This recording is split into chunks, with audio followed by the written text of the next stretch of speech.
আমার আল্লাহ বলে এই জমিনটা আমি পুরায়া তামা বানা দিব।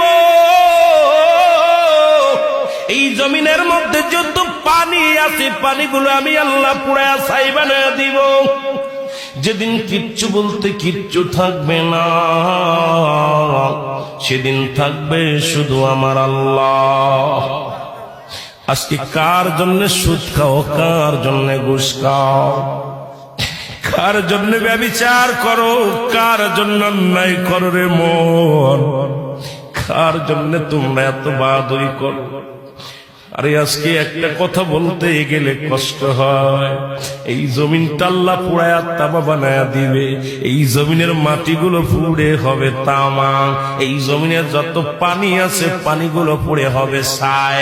এই দুনিয়ার মধ্যে কিচ্ছু যেদিন থাকবে না, ওই তুরস্কের কত বাহাদুর, কত টাকাওয়ালা মিনিটের মধ্যে 30 সেকেন্ডের ভূমিকম্পে পথের ফকির হয়ে গেছে, রাস্তার ভিখারি হয়ে গেছে। আজকে তুমি দুনিয়ার মধ্যে কতই না মস্তানি করলা,